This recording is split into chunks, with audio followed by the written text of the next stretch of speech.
Hello students, welcome back on my series of topic capital structure theories, subject financial management. So in last class हम लोगों ने जो discuss किया था that was मोदिग्लिनी Miller approach और theory, MM theory. उसमें हम लोगों ने नो टैक्स विथ टैक्स दोनों का कंपैरिजन समझा, उसका इम्प्लीकेशन समझा, उनके प्रपोजिशन समझे. बट एक असाइनमेंट मैंने आप लोगों के लिए दिया था एंड दैट वाज कि इन केस ऑफ रिडीमेबल डेब्ट आप कैसे अपना फर्म की वैल्यू निकालते हैं. इरिडीमेबल डेब्ट each and every author, her author ने डिस्कस कर रखा है. बट रिडीमेबल डेब्ट, सो उसका एक क्वेश्चन जो मैंने आप लोगों को करने के लिए दिया था, होपफुली आपने कोशिश करी होगी. मे बी बच्चों से हो गया हो तो इट्स वेरी गुड, नहीं तो please see this solution. An all equity firm currently has 1 lakh shares of 50 each. 1 lakh shares of 50 each means 50 lakh rupees की शेयर कैपिटल है. ऑल इक्विटी फर्म है, अनलीवर्ड है, अनगियर्ड है. The firm planned to buy back its shares by taking debt of 20 lakh rupees. 20 lakh rupees का डेब्ट ले रही है फर्म और रेट है उसकी 8%. रीपेइंग इन 4 इक्वल एनुअल इंस्टॉलमेंट. ये 20 लाख वो 5 लाख 5 लाख 5 लाख 5 लाख करके पे कर देगी. Beginning from end of current year, और करंट ईयर के एंड से ही. Now rate of tax is 40%. Compute the value of the firm after buy back. Question की इंफॉर्मेशन आप लोगों ने देख ही ली है. मैं इसे स्टार्ट करता हूं फ्रेंड सॉल्व करना. अभी सबसे पहले value of unlevered firm. Value of unlevered firm अगर हम बात करें, इस क्वेश्चन में हमेशा हम लोग क्या करते हैं, वैल्यू ऐसे निकालते हैं. E B I T into 1 minus T upon K U, right. But इस क्वेश्चन में ऐसा हम फॉर्मूला अप्लाई ही नहीं कर सकते. उसका रीजन यह है कि हमारे पास ईबीआईटी वगैरह कुछ भी नहीं दे रखा है. No issue, not a big deal. जो अनलीवर्ड फर्म की वैल्यू है, अब वो ऑल इक्विटी फर्म है, 1 लाख शेयर्स हैं, शेयर का प्राइस 50 ईच है, यानी ₹50 लाख उसकी मार्केट वैल्यू है. मार्केट कैपिटलाइजेशन ऐसे निकलता है, ये हम डिस्कस कर चुके हैं. चलिए, तो अनलीवर्ड फर्म की वैल्यू निकल गई और हम हमेशा की तरह जैसा करते हैं, इसे हम बोलेंगे हमारी एसेट है 50 लाख, हमारी डेब्ट है निल, हमारी इक्विटी है 50 लाख. बैलेंस शीट, अब ये मत कहना बैलेंस शीट में ये एसेट साइड इस तरफ, ये तो मुझे समझाने के लिए. एसेट इज इक्वल टू डेब्ट प्लस इक्विटी, और एसेट्स का मतलब ही फर्म की वैल्यू होती है, चाहे वो लीवर्ड हो चाहे अनलीवर्ड हो. अब जैसे ही फर्म में लेवरेज आएगा, value of geared firm is equal to value of unlevered firm present plus present value of interest tax shield. Got it और नॉट? यस सर, बिल्कुल. अब यहां पर जो हमने D इंटू टी लिखा था वो अब नहीं लिख सकते क्योंकि ये रिडीमेबल डेब्ट है.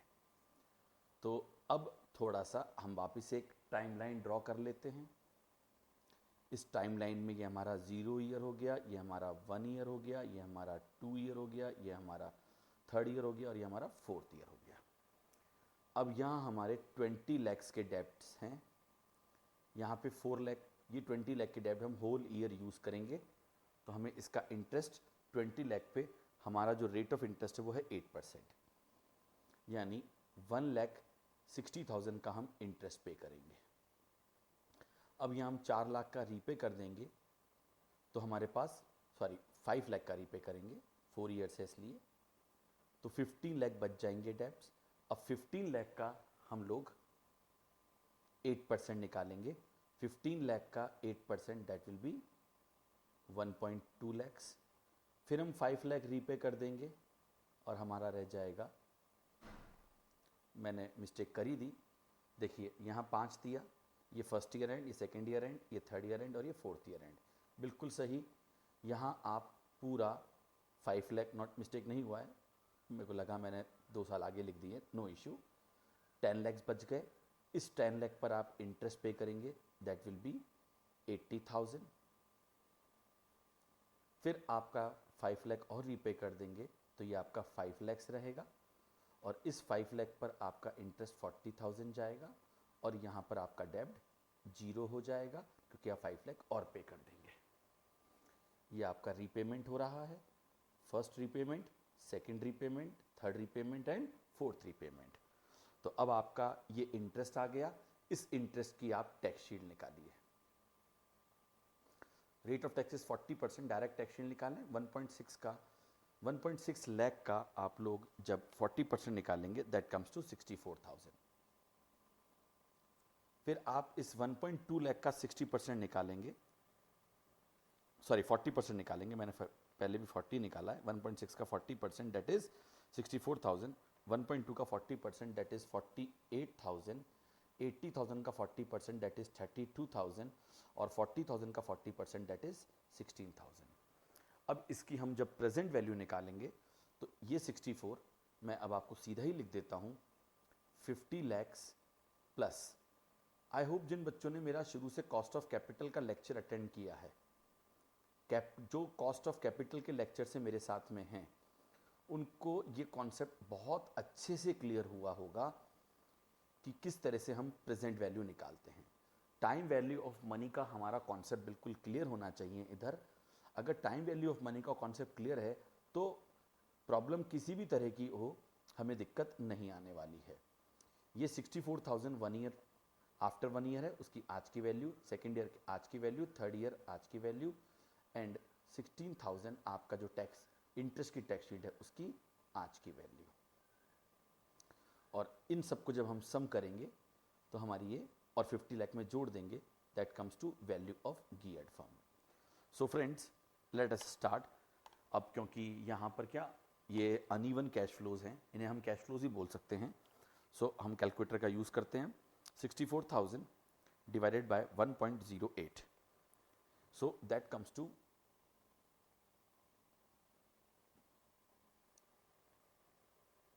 सॉरी 1 डिवाइडेड बाय 1.08, मैंने 64,000 divide by 1.08 is equals to, now it's okay, 59,259.26 decimal के बाद 2 प्लेस ले लिया मैंने, प्लस अब हम लेंगे 48,000 डिवाइडेड बाय, मैंने मेमोरी फंक्शन यूज़ कर लेते हैं तो थोड़ा सा ठीक रहेगा, is equal to memory plus exact figure आ जाएगा 48,000 divided by 1.08 and again divide by 1.08, that comes to 41,152.26।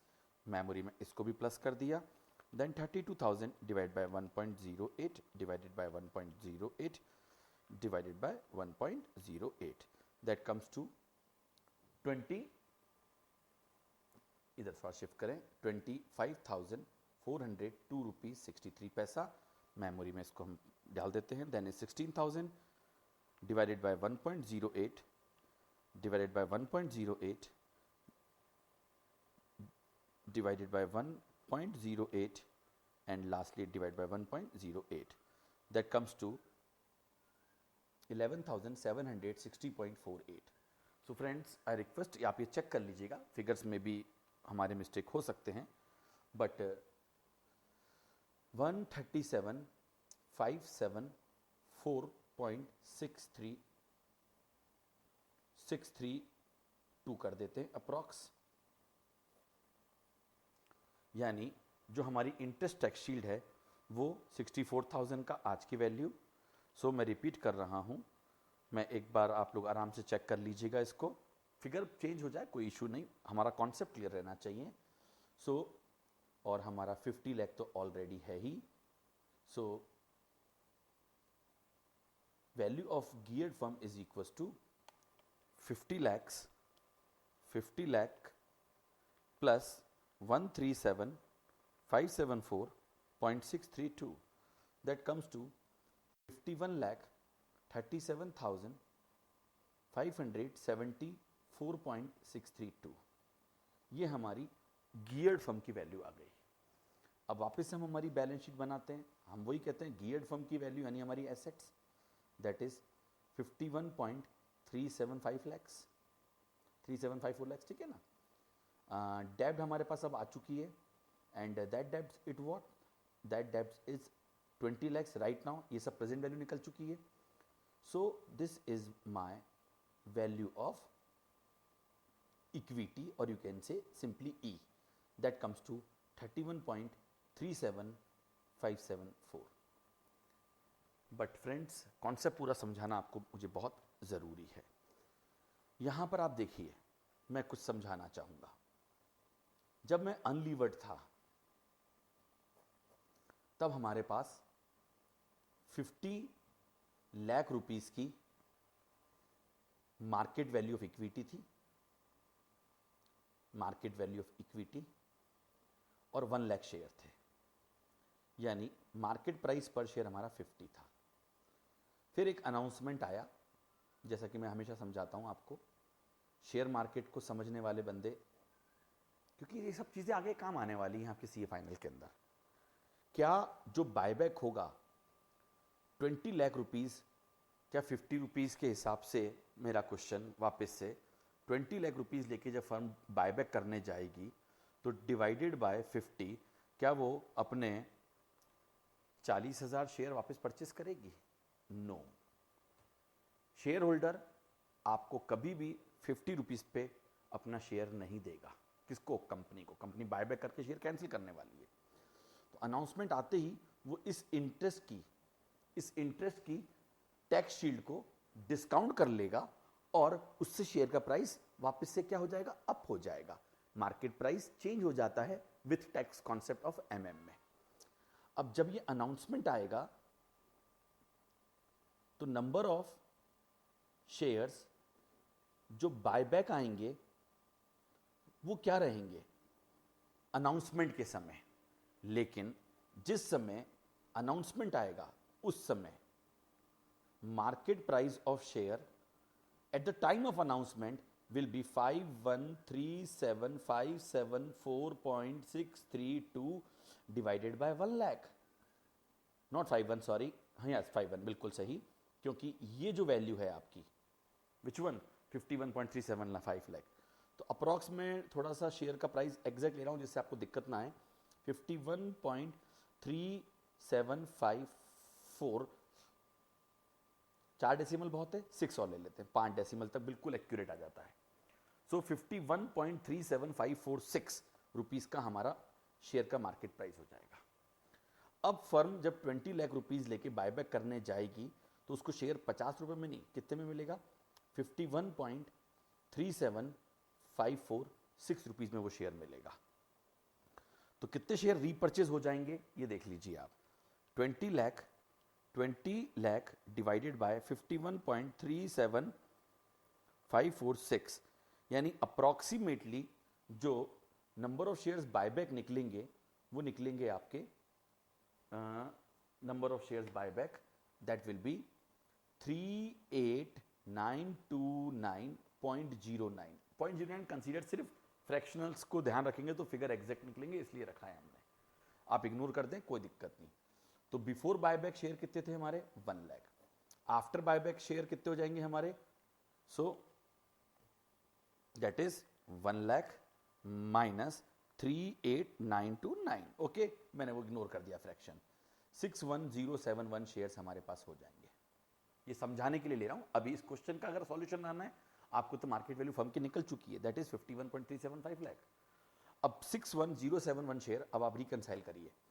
61,071 share की मार्केट वैल्यू 51.37546 से मार्केट में चलती रहेगी बायबैक आने के बाद, यानी जब शेयर बायबैक हो जाएंगे उसके बाद।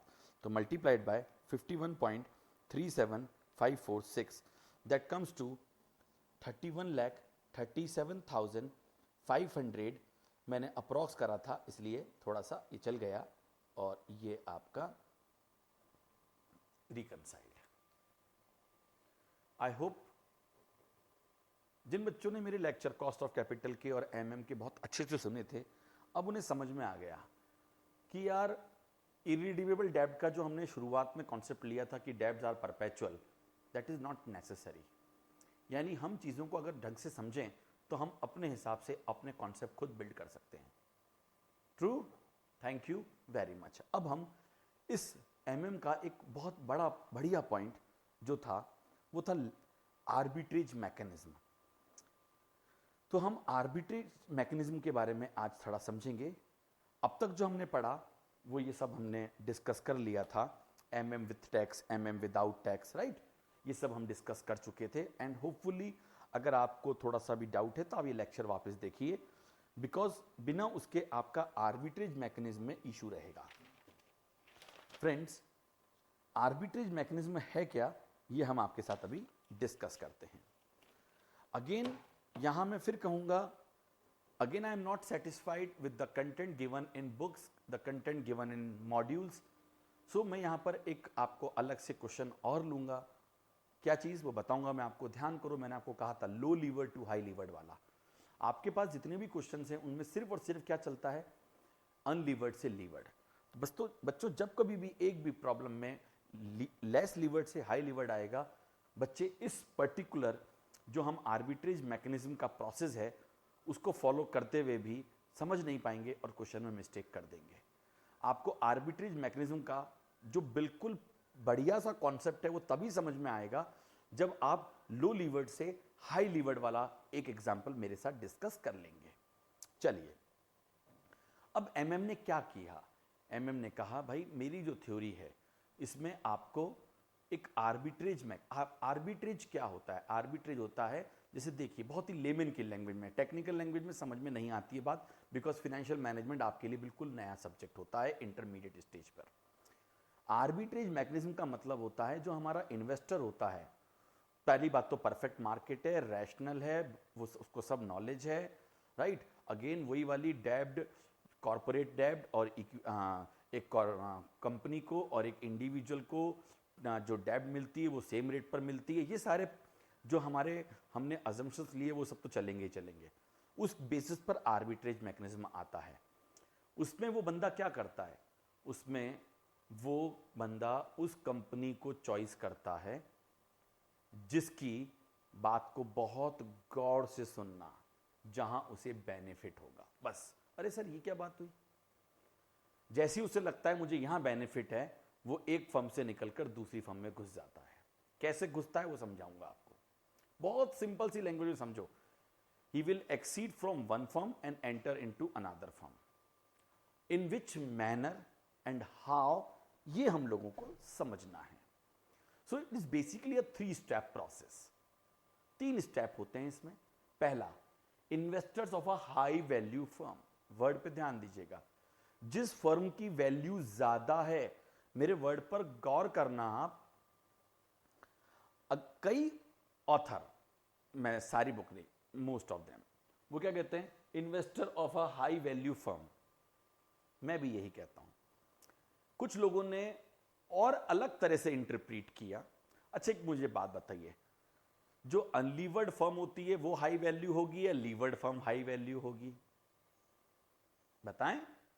सब यही बोलेंगे sir levered firm high value firm होगी, क्योंकि लेवरेज आने पर क्या हो जाता है, मार्केट वैल्यू बढ़ जाती है, राइट। बट ऐसा जरूरी हमेशा नहीं है, मार्केट के सेंटीमेंट्स भी होते हैं।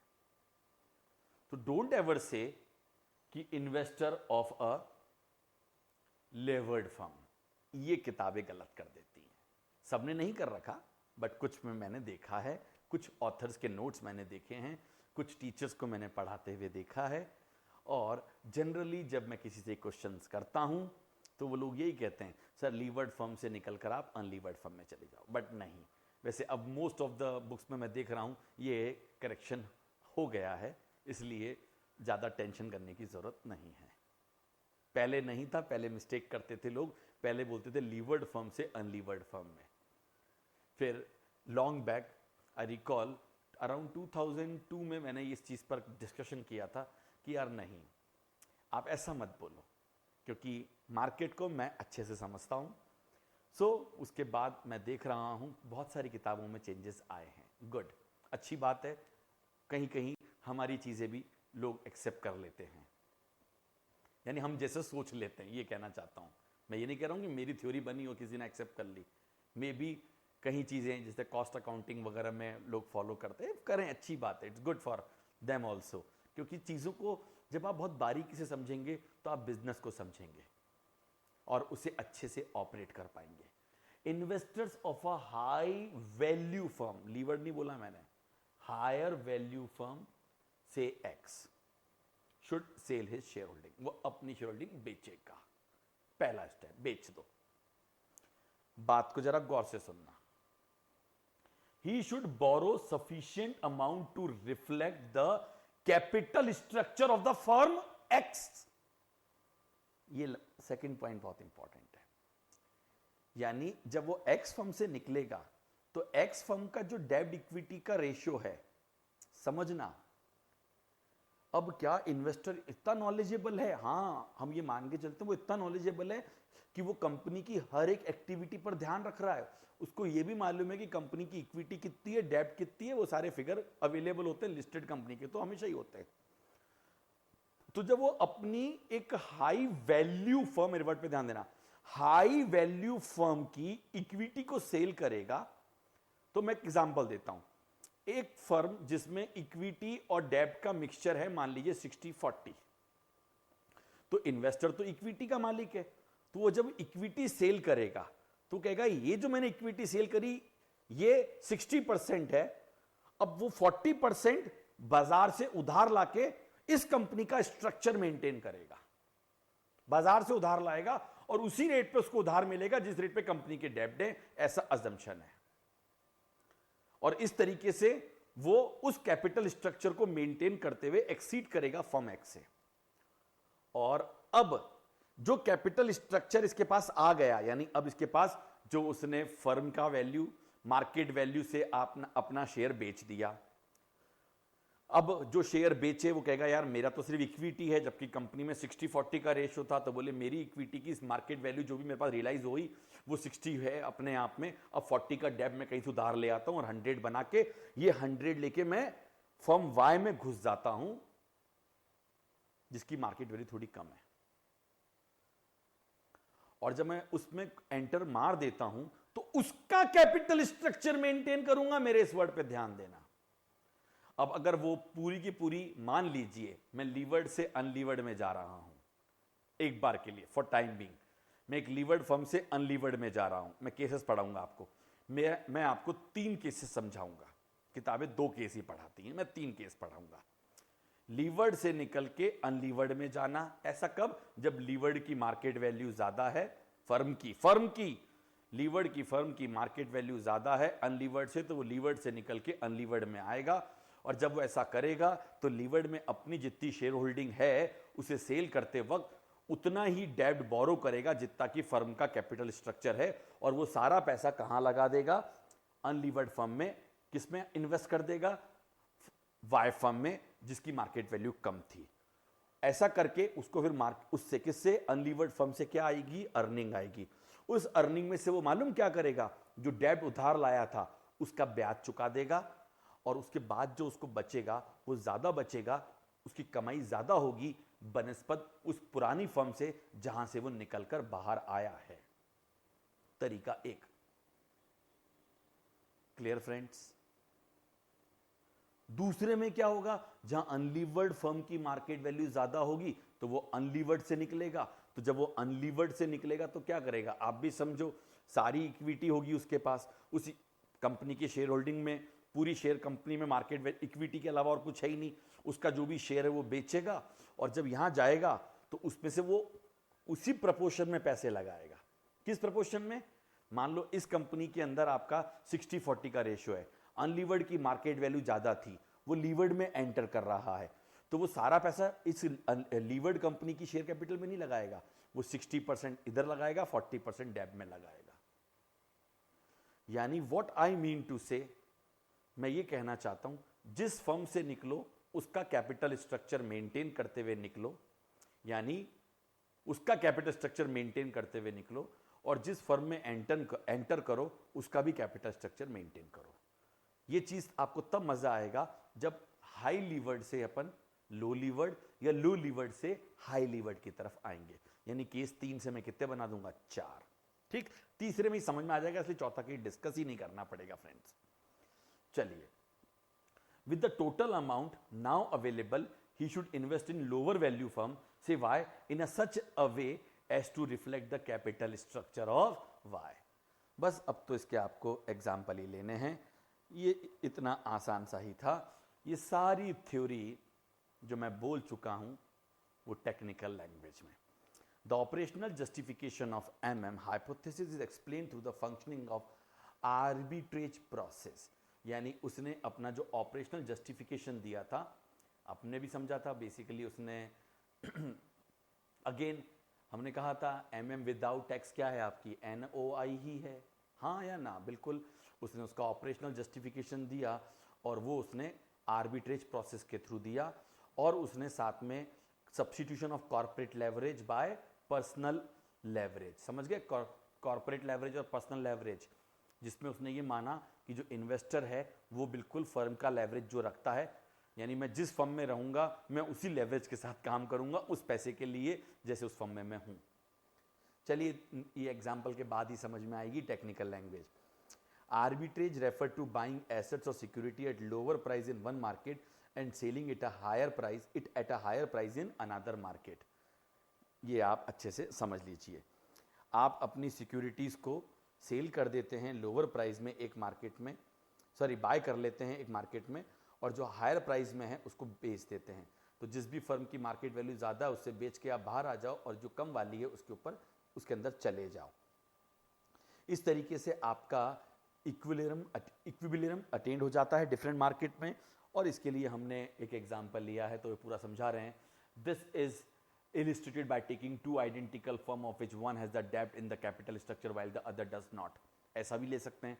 उसने किसने, एमएम ने ऐसा समझाया था, मैंने उसको थोड़ा और एडवांस कर दिया, मैंने लो लीवर्ड से हाई लीवर्ड भी समझाया, हाई लीवर्ड से लो लीवर्ड भी, वो मैं समझाऊंगा, वो एमएम ने नहीं समझाया। ठीक, invest of the firm whose value is higher will sell their share and instead buy the share of the firm whose value is lower। They will be able to earn the same return at a lower outlay with the same perceived risk। At lower risk, they would therefore be better off। The value of the levered firm can neither be greater nor lower than that of unlevered firm according to this approach। बिल्कुल सही। No taxes, with taxes नहीं, no taxes में। चलिए देखते हैं। Then that of unlevered firm according to this approach the two must be equal। There is neither advantage nor disadvantage in using debt in the। बोले आप डेब्ट use करो नहीं करो उससे कोई फर्क ही नहीं पड़ेगा, क्योंकि हमने तो कैपिटल स्ट्रक्चर को इररिलेवेंट मांगा है, क्योंकि इररिलेवेंट माना है, जो डेब्ट और इक्विटी का मिक्सचर है वो इररिलेवेंट है, क्योंकि थ्योरी इररिलेवेंस की थी ये। चलिए आगे बढ़ते हैं। अब MM theory personal taxation. MM theory considered only corporate taxes. It was left to a subsequent analysis by Miller ने उसमें पर्सनल टैक्सेशन को शामिल करा था। To include the effect of personal as well as corporate taxes, he argued that the existence of tax relief on डेब्ट interest but not on equity dividend. ये बिल्कुल सही बात थी, उसने बाद में आर्ग्यू करा था, तभी तो फिर टैक्स आया था, विद टैक्स आई थी, वो ये बात कह रहा है। He argued that the existence of tax relief on debt interest but not on equity dividend would make debt capital more attractive than equity capital to company। The market for debt capital under the law of supply and demand, companies would have to offer a higher return on debt in order to attract greater supply of debt। सब समझ चुके हैं, just आपके एक reading के लिए मैं आप लोगों के साथ डिस्कस कर रहा हूँ ये। When the company offer an after personal tax return on debt at least as equal to the after tax return on equity, the equity supply will switch over to supply of डेब्ट। यानी सब equity छोड़ छोड़ के डेब्ट में घुसना चालू कर देंगे। ठीक, it is assume that from the angle of the company it will be indifferent between raising डेब्ट और equity as the effective cost of each will be the same and there is no advantage of gearing. बोले इस चीज को हम इस तरीके से मान सकते हैं। तो अल्टीमेटली ये कहानी खत्म हुई, और उसने कहा, मिलर ने एनालाइज किया कि जो टोटल सप्लाई और डिमांड होती है डेब्ट की by a corporate sector, the corporate sector as a whole would be prepared to issue debt up to the point where the extra interest paid is exactly compensated for by the tax shield on the debt interest। यानी डेब्ट के interest पे जो tax shield आती है, डेब्ट के interest पे जो टैक्स शील्ड होती है, उसकी जो डिस्काउंटिंग होती है वो डिस्काउंटिंग होकर उतनी ही हो जितने की वो पे कर सके राइट, उतने तक ही वो डेब्ट लाते हैं, उसके बाद वो डेब्ट नहीं लाते, उससे उसकी मार्केट वैल्यू मेंटेन हो जाती है, ऐसा उन्होंने कहा। ये सब थ्योरी दोबारा पढ़िएगा, आई रिक्वेस्ट। ये तभी समझ में आती है जब आप प्रैक्टिकल करते हैं। ऑन द डेब्ट, supplier of fund would be prepared to take up debt provided that they were compensated by a higher return, so that the after tax return on debt was at least equal to the after tax return on equity। अब जो मैंने आपको ये 3 slides पढ़ाई, right, 1 2 3, right, ये तीनों slides को मैं रिक्वेस्ट करूंगा एक बार मैं आपको ये कुछ न्यूमेरिकल्स कराता हूं, उसके बाद आप इन स्लाइड्स को वापस देखिएगा। पहला numerical, when value of a levered firm is more than a value of levered firm, right, ये तो एक प्रैक्टिकल बात है। जब डेब्ट ज्यादा होती है तो इक्विटी ज्यादा एक्सपेक्ट करते हैं, तो बोले फर्म की वैल्यू ज्यादा है, फर्म की वैल्यू। तो जरा देखते हैं, बोले there are 2 company N limited and M limited having same earning before interest and taxes. Earning तो सेम ही होनी है सबकी, अगर कंपनियों का कैपिटल बेस सेम है तो। EBIT 20,000, एम का भी और एन का भी। एम एक लीवर्ड कंपनी है जिसमें डेब्ट है 1 लाख की, 7% वाली। The cost of equity of N limited is 10%। जो एन लिमिटेड की इक्विटी वो 10 की है, जबकि एम की है 11.5%। बताओ आर्बिट्रेज प्रोसेस कैसे वर्क करेगा। मैं आर्बिट्रेज प्रोसेस को भी 2 तरह से समझाऊंगा दोस्तों, बट उससे पहले हम आप लोगों के साथ जरा इस इंफॉर्मेशन को कॉपी कर लेते हैं। लाइए, ये मेरा एम लिमिटेड और ये मेरा एन लिमिटेड, राइट। बताइए दोनों का EBIT क्या है। हाँ, इंटरेस्ट को, सॉरी, टैक्स को इग्नोर करना है इसमें। Tax must be ignore, do remember. आपका EBIT कितना है, एम का 20,000 है, थोड़ा तसल्ली से देखिएगा, एन का भी 20,000 है। अब इस EBIT के बाद और इंफॉर्मेशन क्या है, आपके पास डेब्ट है, किसके पास, एम के पास। एम के पास 7% वाली 1 लाख डेब्ट है, या यूं लिख दो KD, यहां से हटा के यहां लिख देता हूं। यहां इसके पास तो डेब्ट है ही नहीं, डेब्ट ही नहीं है तो इंटरेस्ट किस बात का। इसका जो KE है, ऑब्वियसली इसका KE जो है वो ज्यादा होगा और इसका KE कम होगा। ये तो लॉजिक क्लियर है भाई। जो कंपनी अनलीवर्ड होती है उसका KE कम होता है, लीवरेज आने पर KE बढ़ जाता है, ये हमने पढ़ा था, ठीक है। और बस और कुछ तो दे ही नहीं रखा है। चलिए, अब आर्बिट्रेज मैकेनिज्म में आप कहानी समझाइए। मैं मान के चलता हूं कि मेरे पास, अब पहले मैं ये बताता हूं कैसे मैं हूं कहां आर्बिट्रेज मैकेनिज्म में। सबसे पहले हम एक काम करते हैं, वैल्यू ऑफ फर्म एम निकालते हैं और वैल्यू ऑफ फर्म एन निकालते हैं। फिर देखते हैं कि आर्बिट्रेज कैसे काम करता है। एन क्योंकि एक ऑल इक्विटी फर्म है तो आप सीधा फॉर्मूला ये वाला लगा दीजिए। EBIT इंटू 1 - T नहीं होगा क्योंकि नो टैक्सेस के साथ चल रहे हैं, अपॉन KU बोलो या KE बोलो, एक ही बात है इस केस में। I hope it's okay. So EBIT is what, 20,000। KE और KU क्या है आपका, 10%। So market value of firm N is 2 lakh rupees. Firm M की जरा मार्केट वैल्यू आप समझिए। फर्म एम की मार्केट वैल्यू में एक तो मेरा, आप कहें जैसे मैं कर दूं, market value of firm, market value बात कर रहा हूं मैं, हाँ, यानी फर्म एम की मार्केट वैल्यू में एक तो डेब्ट आएगा और एक इक्विटी आएगा। डेब्ट प्लस इक्विटी। दोस्तों डेब्ट तो आपका 1 लाख दे रखा है, इक्विटी की मार्केट वैल्यू आपको निकालनी है, तो जरा देखिएगा मैं क्या ले रहा हूं, EBT upon KE। Can I right like this, yes, net income upon KE। Formula हम पहले डिस्कस कर चुके हैं। EBT लिखा है मैंने, EBIT नहीं, क्या, EBT अपॉन KE, क्योंकि इंटरेस्ट तो पे। अब 20,000 रुपये में से आप थोड़ा इधर लिख लेते हैं अपन, 1 लाख प्लस EBT 20,000, EBIT है 1 लाख का 7%, 7,000 चला जाएगा तो 13,000 का earning before tax 13,000 for ever, and the KE is 11.5%, that is 0.115. So 13,000 divided by 0.115, that comes to 1 lakh plus 1,13,043. So the firm value is 2,13,043.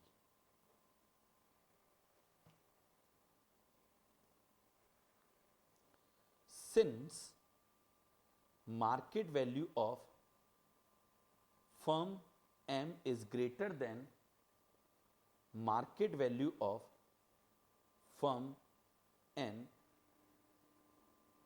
arbitrage process will work for investor of firm M, उनके लिए काम करेगा, firm N वालों के लिए काम नहीं करेगा. सो जो आपके फर्म एम के इन्वेस्टर हैं उनके लिए काम करेगा. Suppose investor A holds 10% shares of firm M. हम ये मान रहे हैं कि जो हमारा इन्वेस्टर ए है उसके पास एम कंपनी के 10% शेयर है. कितने? 10% शेयर्स है. फाइन फ्रेंड्स, यानी आज की तारीख में ये 1,13,043 रुपए की इक्विटी की वैल्यू है और इसका वो 10% मालिक है. कौन? Investor A. क्या मेरी बात समझ गए आपको? Suppose investor A hold 10% shares of firm M. ना वो क्या करेगा? Step 1, sell equity of M. तो 10% ऑफ 1,13,043, that is 11,304 रुपीज 30 पैसा इग्नोर कर दिया.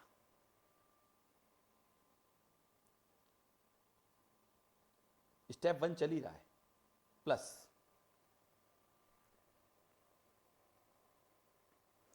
जिस कंपनी से निकलेगा उसका कैपिटल स्ट्रक्चर मेंटेन करेगा.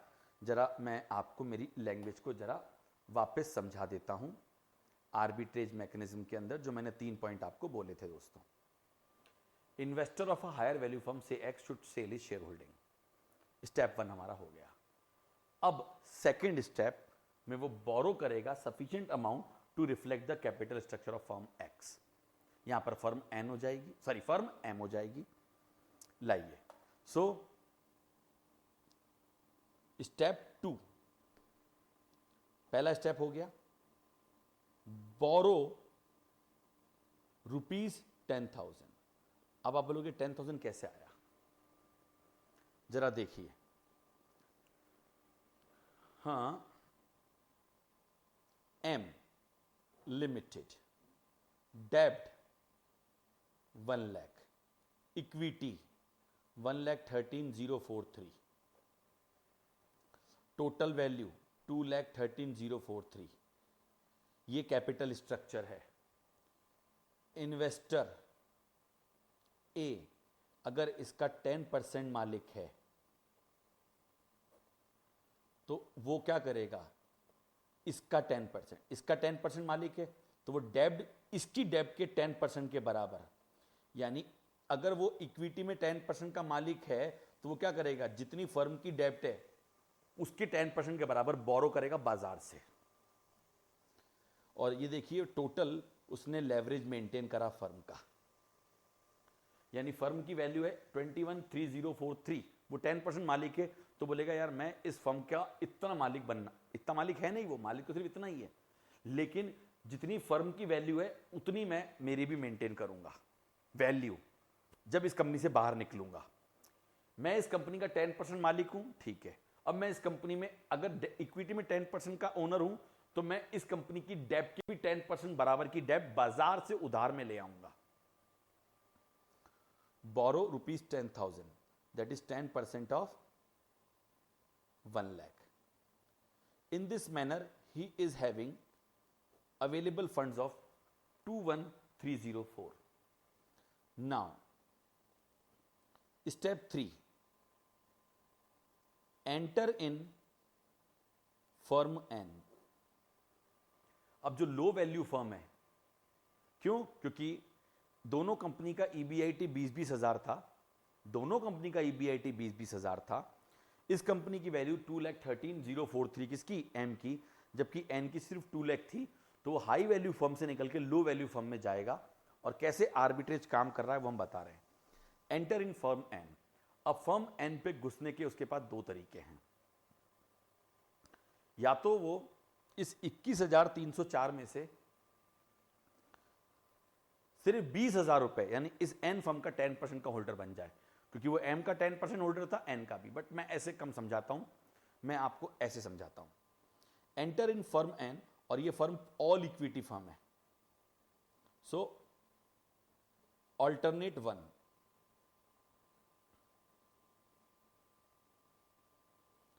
इन्वेस्ट ₹21,304 इन इक्विटी, क्योंकि यहां डेप्थ तो है ही नहीं, इन इक्विटी ऑफ, इसका कैपिटल स्ट्रक्चर में सिर्फ इक्विटी है, किसके? एन के।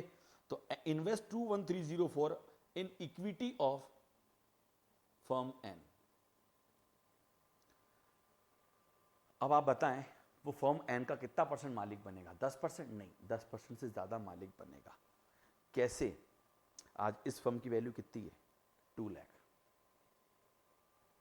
So percentage holding in an of A, 21,304 divided by total value of firm is 2 lakh into 100।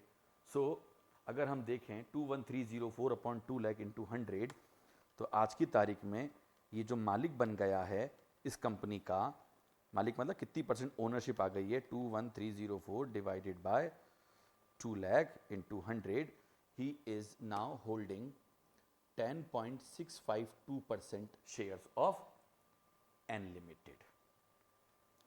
अब आप बोलेंगे कैसे फायदा कैसे हुआ? नाउ सी,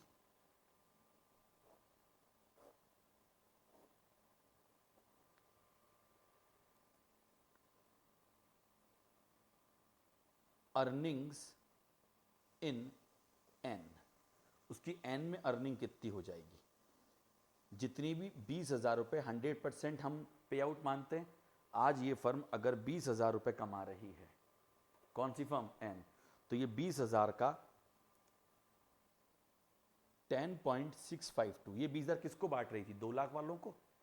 तो 21,304 रुपये जो मेरे पास हैं मुझे मिल जाएगा। या तो आप ये करो 20,000 डिवाइड बाय 2 लाख इंटू 21,304, या सिंपली मैंने परसेंटेज निकाल दिया, पहले समझाने के लिए बताया कि एक तरफ तो आप एक फर्म में 10% के मालिक थे, अब आप उस फर्म से निकलकर हाई वैल्यू फर्म से निकल कर लो वैल्यू फर्म में जाओ और ज़्यादा बड़े मालिक बन जाओ, और आप ज़्यादा परसेंटेज के मालिक बन के और फिर क्या करो, आप अर्निंग तो दोनों की सेम है, ठीक, दोनों की सेम अर्निंग वाली फर्म को आप कंपेयर कर लिया आपने।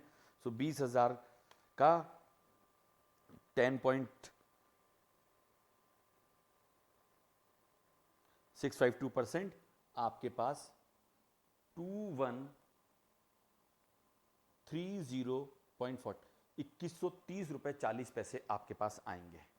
बट ये कमाई अर्निंग पूरी नहीं है।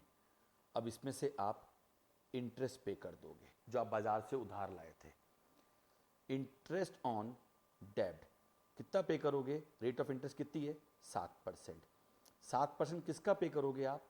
10,000 रुपये का। 10,000 रुपये का 7% कितना हो जाएगा? 700 रुपये। ये क्या हो गई आपकी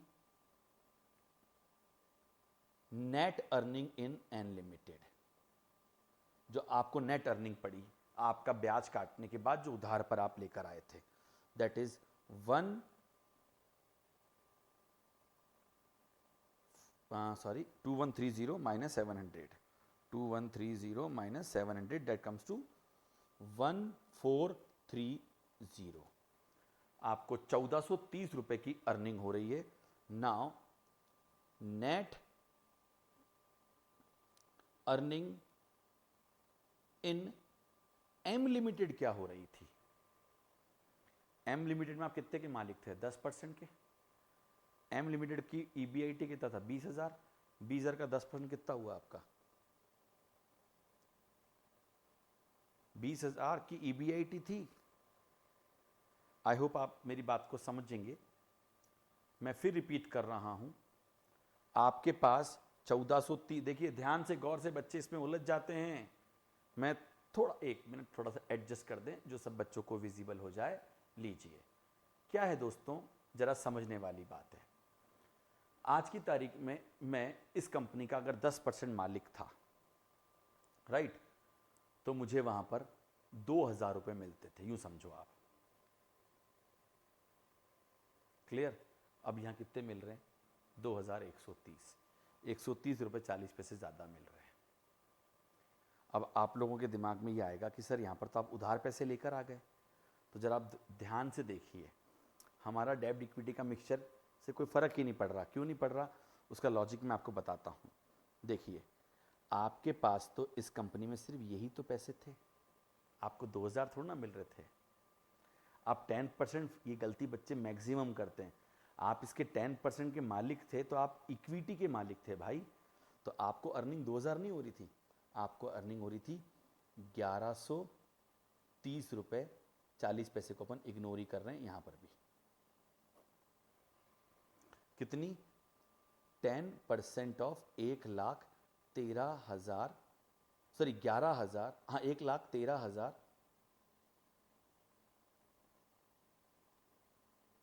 फिगर मेरा मिस हो गया। आज जो अर्निंग अवेलेबल थी इनके लिए, वो तो 13,000 ही अवेलेबल थी ना। सॉरी, मैंने फिगर गलत लिख दिया, वापस लिख देता हूं, एक्सट्रीमली सॉरी फॉर दैट। 1,300 रुपए गलती से मैं ये लिख गया था, मेरे से मिस्टेक हो गई। आज 20,000 में से 7,000 रुपए का क्या चला गया? इंटरेस्ट चला गया। तो profit available to equity share holders is 13,000 और 10% हम मालिक हैं उसके, तो 10% ऑफ 13,000 इज 1,300। हमें 130 रुपीज की एक्स्ट्रा अर्निंग हो गई। मैं गलती से ये ले गया था, कोई बात नहीं। सो फिगर यहां लेने की जगह ये वाला फिगर ले लिया था, तो बड़ा आंसर चेंज हो गया था। सो 20,000 माइनस 7,000, जो एम लिमिटेड को टोटल अर्निंग हो रही थी बिफोर इंटरेस्ट 20,000 हो रही थी, वो पहले इंटरेस्ट चुकाता होगा कितना? 7,000। 7,000 का इंटरेस्ट चुकाने के 13,000 बच जाते इक्विटी शेयर होल्डर के लिए। अब आप मालिक कितने थे? 10%। 13,000 का 10% आपको कितना मिलता था? 1,300 रुपए। अब आपको 1,300 रुपए मिलता था जब आप 10% के मालिक थे, खत्म बात। और आप घर पे 1,300 रुपए लेके आते थे। अब आपने कहा यार ये हाई वैल्यू फर्म है, मुझे क्या करना चाहिए? इस फर्म से बाहर निकलना चाहिए। मैं इस फर्म की जो भी इक्विटी की मार्केट वैल्यू है वो मैंने निकाल के देख ली, वो कितनी थी? 1,13,043। इसका 10% मैं मालिक हूं, इक्विटी का मैं 10% सारा बेच देता हूं। तो मैंने इसका 10% बेच दिया, 11,304। लेकिन जब मैं इस फर्म से बाहर आऊंगा तो इस फर्म का, जिस फर्म से बाहर आते हैं उस फर्म का कैपिटल स्ट्रक्चर मेंटेन करते हुए बाहर आऊंगा, तो मैं 10,000 की डेब्ट बाजार से उधार में ले आऊंगा। तो मेरे पास टोटल इन्वेस्ट करने के लिए 21,304 रुपए होंगे। वो 21,304 रुपए लेके मैं एन के पास जाऊंगा। एन एक अनलीवर्ड फर्म है, तो मैं सारा का सारा पैसा इसकी इक्विटी में लगा दूंगा। अब जैसे ही मैं 21,304 रुपए इसकी इक्विटी में लगाऊंगा तो मैं इसका 10.652% का मालिक हो जाऊंगा, क्योंकि इस फर्म की वैल्यू टोटल है 2 लाख रुपीस की, और मैंने इसकी कितनी इक्विटी खरीद ली है? 21,304, और मैं इसका मालिक हो जाऊंगा 10.652% का। अब अगर मैं इसका मालिक 10.652% का हो जाऊंगा और ये ऑल इक्विटी फर्म है, तो ये 20,000 के 20,000 जब बांटेगी वो सारे के सारे शेयर होल्डर को बांटेगी, तो मुझे इस 20,000 का कितना आ जाएगा? 10.652% आ जाएगा। मेरी जेब में कितने इनकम आ जाएगी? 2,130 रुपीज 40 पैसा मेरी जेब में आ जाएगा। अब मैं 10,000 रुपए के डेब्ट लेकर आया था, उसका मुझे भी 7% पे ही मिलेंगे क्योंकि कंपनी को भी 7% की रेट है। तो 10,000 का 7% में ब्याज चुका दूंगा 700, मेरी जेब में नेट 1430 रुपए 40 पैसे बच जाएंगे। अब ये 1430 रुपए 40 पैसे मेरी जेब में बच गए जब मैं एन कंपनी से कमाई कर रहा हूं, एन कंपनी में घुसा एम से निकलकर। अब मैं ये देखना चाहता हूं कि मुझे बेनिफिट कितना हुआ, क्योंकि मैं तो एम कंपनी में था तब मेरे पास कोई डेब वेब नहीं थी, तब मैं सिर्फ इक्विटी लेके बैठा हुआ था। कितनी? 10% इक्विटी लेके बैठा हुआ था। अब 10% इक्विटी ले रखा था तो इक्विटी को मिलता क्या था? बोले 20,000 मिलता था। बोले नहीं, इक्विटी को 20,000 माइनस 7,000, 13,000 रुपए इक्विटी को मिलता था। 13,000 का 10% मेरी जेब में इनकम आती होगी। कितनी आती होगी? 1,300 रुपए। तो मुझे एक्स्ट्रा कितना मिल रहा है? 130 रुपए। This is called arbitrage mechanism. तरीका नंबर 1। तरीका नंबर 2 भी बहुत अच्छा है। आप इस फर्म से जब बाहर निकल रहे हो, कौन सी फर्म से? एम फर्म से, तब आपके पास 21,304 रुपए हो गए। अब आप क्या करो, इस कंपनी के आप 10% मालिक थे, अब आप इस कंपनी के 10% मालिक बनने के लिए आपको क्या करना है? 20,000 ही इन्वेस्ट करना है। कितना करना है? और आपके पास 1,304 रुपए जेब में रह जाएंगे सरप्लस, वो कहीं और लगा देना। अब आप अगर एन कंपनी में 20,000 रुपए लगाओगे तो आपकी अर्निंग कितनी आएगी? आपकी अर्निंग 2,000 रुपए आ जाएगी। ये और इजी हो गया यार। बात समझो, इस कंपनी में आप 10% के मालिक थे, 11,304। कौन सी वाली? जिसकी मार्केट वैल्यू ज्यादा थी। अब आपने उसका लेवरेज मेंटेन करते हुए 10,000 आप उधार ले आओ, आपके पास 21,304 रुपए आ गए। अब जो 21,304 रुपए आप उधार लाए ना, उसमें आप 20,000 ही इन्वेस्ट करो, बाकी ये 1,304 रुपए आपके पास सरप्लस पड़े, उसको मर्जी है जहां लगाओ। और जब आप इस कंपनी में 20,000 रुपए लगाओगे तो क्या होगा दोस्तों? इस कंपनी में 20,000 रुपए लगाने से आपको 2,000 रुपए आएंगे, 10% कमाई आएगी, 2,000 रुपए आ जाएंगे। 20,000 का 10%, 20,000 की लकीली क्या हो रहा है? इन्वेस्टमेंट अमाउंट और ईबीआईटी सेम हो रहे हैं, इसलिए बच्चे कंफ्यूज आते हैं। कंफ्यूज मत हो, यहां 20 के 30 भी हो सकता था। 20,000 रुपए यहां लगा दो, वो 20,000 रुपए यहां लगाने पर आप 10%, क्योंकि इस फर्म की वैल्यू 2 लाख, 2 लाख का 10% आप खरीद दो। यहां 10 मालिक थे, यहां भी 10 ही बनो, ये कहना चाह रहा हूं मैं। तो अब आपको पूरे 21,000 3,000 इन्वेस्ट करने की नहीं है, 13,000 रुपए आपकी जेब में पड़े हुए हैं। उसके बाद भी आपकी अर्निंग 1,304 रुपए आप जेब में अलग रख लो, उसके बाद भी आपको 1,300 रुपए की अर्निंग होगी। कितने की? 1,300 की। कैसे? बोले जो 21,304 रुपए है उसमें से 13,000 रुपए तो जेब में डालो, मस्त हो जाओ। अब 20,000 रुपए आप इस कंपनी में इन्वेस्ट कर दो। इस कंपनी में जब आप 20,000 इन्वेस्ट करोगे तो 2 लाख का 20% आप 10% के मालिक हो गए। तो इसकी जो अर्निंग है 20,000 की, उस 20,000 का 10% आपकी जेब में आएगा। कितना आएगा? 2,000। उस 2,000 में से आपने उधार कितना लिया था? 10,000। उस 10,000 का ब्याज कितना है? 700। 2,000 में से 700 का ब्याज चुका दो, बचा कितना? 1,300। एम में कितना मिल रहा था? 1,300।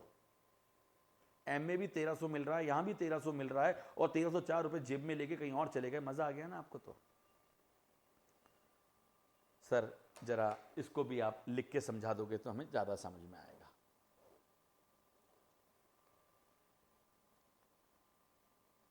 Out of 21304 invest ₹20,000 in equity of N. सारी इक्विटी, क्योंकि वो अनलीवर्ड फर्म है। क्या है वो आपकी? अनलीवर्ड। तो सारी इक्विटी खरीद लो। तो अब आपको क्या होगा? आप 10% के मालिक होंगे। तो earning in an 10% of 2 lakh. 2 lakh क्या है? उसकी वैल्यू ऑफ फर्म, पूरी की पूरी सारा इक्विटी को मिलता है। सो सॉरी 2 लाख नहीं, 20,000। 10% ऑफ 20,000 की अर्निंग कितनी हो जाएगी? 2,000 लेस। आप ब्याज पे पैसा कितना लाए थे? 1,000। इंटरेस्ट चुका दो। 7% ऑफ 10,000 इज 700। आपकी अर्निंग कितनी है? 1,300। अर्निंग इन एम लिमिटेड आपको कितनी हुई थी? 1,300। कैसे? अरे भाई 20,000 माइनस 7,000, 13,000 का 10% 1,300। अर्निंग दोनों की सेम रह जाएगी, but you are left with surplus of ₹1,304। I hope got the point. So these are the two different approaches. Either you can invest the whole money, or either you can take the same stake in another firm, keeping the surplus cash aside. या तो आप सारा का सारा पैसा उस दूसरी firm में जो कम वैल्यू वाली फर्म्स में लगा दो, या जितना परसेंट का मालिक आप इस फर्म में थे, आप उतने परसेंट की मालिकाना हक खरीदने के लिए उसमें जाओ, और जो सरप्लस है वो कहीं और लगा देना या जेब में रख के घूमना, लिक्विडिटी मेंटेन रहेगी। अभी और करेंगे ना तो और अच्छे समझ में आ जाएगा। इस बार हम एक क्वेश्चन और अब लेते हैं। लीजिए friends,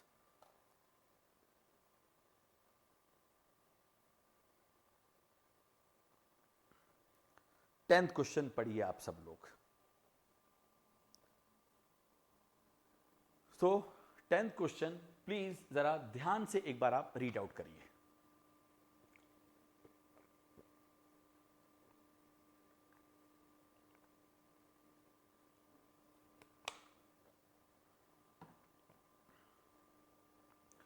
Following data is available in respect of two companies having same business risk. Capital employed 2 lakh, दोनों का 2 लाख रुपए का कैपिटल एम्प्लॉयड है। EBIT 30,000, थोड़ा ध्यान रखिएगा, कैपिटल एम्प्लॉयड यानी एसेट्स दे रखी है, यानी वैल्यू ऑफ फर्म दे रखी है आपको। जरा देखते क्या कहना चाहता है। अरे ये रही 2 लाख, ये देखो 1 लाख इक्विटी और इसकी 2 लाख पूरी। आई होप समझ गए। हम जानते हैं कैपिटल एम्प्लॉयड का मतलब हमारी एसेट बोलो या वैल्यू ऑफ फर्म बोलो, और वैल्यू ऑफ फर्म क्या होती है? Value of debt plus value of equity, value of debt plus value of equity.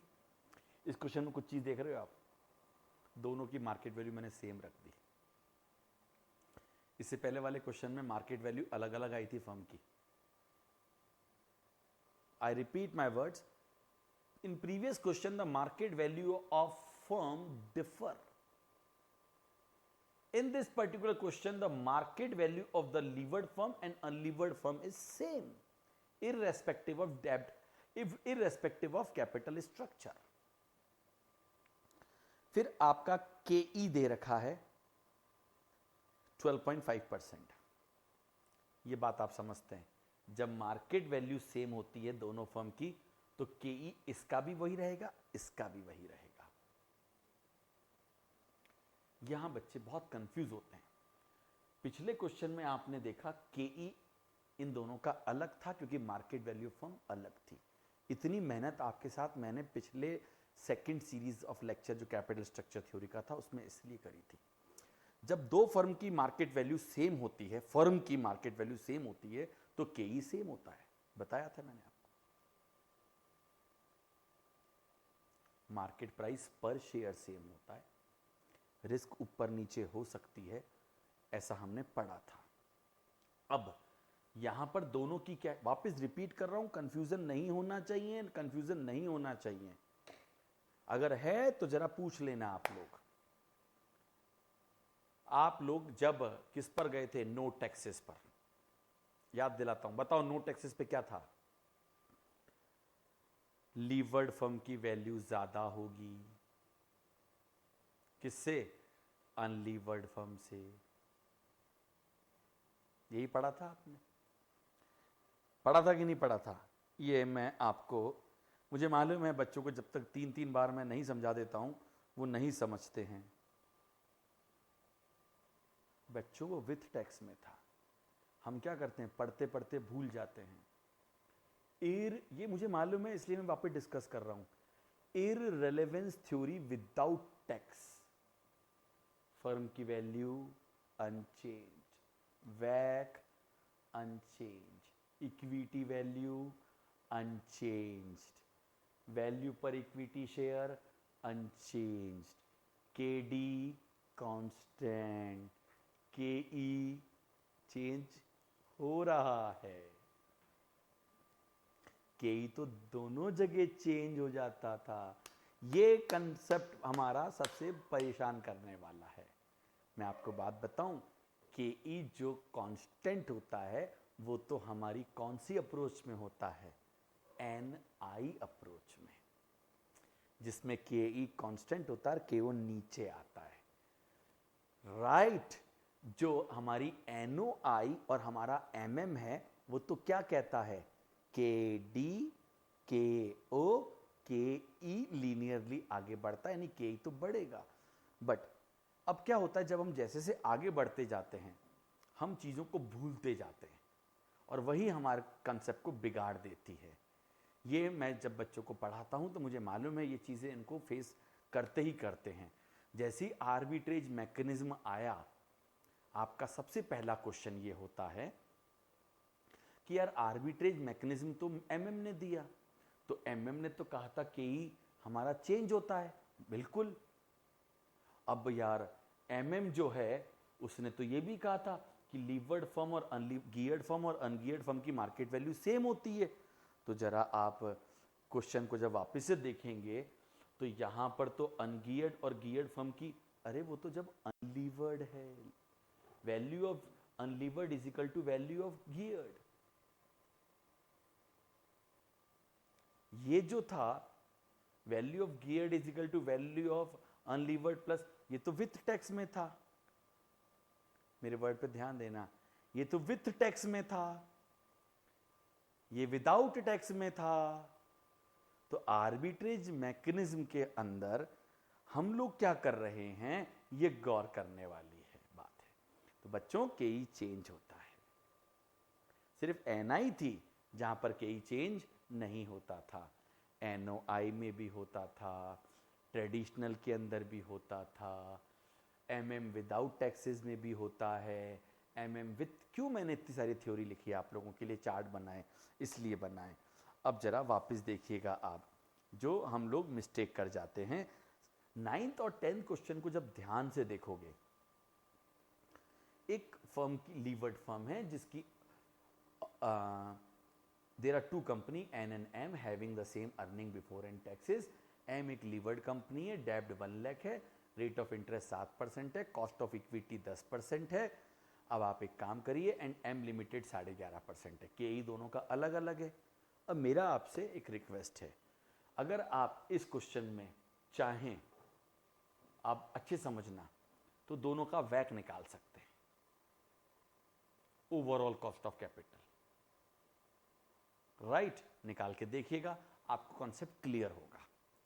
चलिए, अब मैंने यहां पर जब आर्बिट्रेज मैकेनिज्म सिखाया, ये बात समझ में आ गई। अब यहां इस क्वेश्चन को देखिए, वो कहता है यार ये 2 लाख है, ईबीआईटी 30,000 है और केई 12.5 है, किसका? ये नहीं बोला।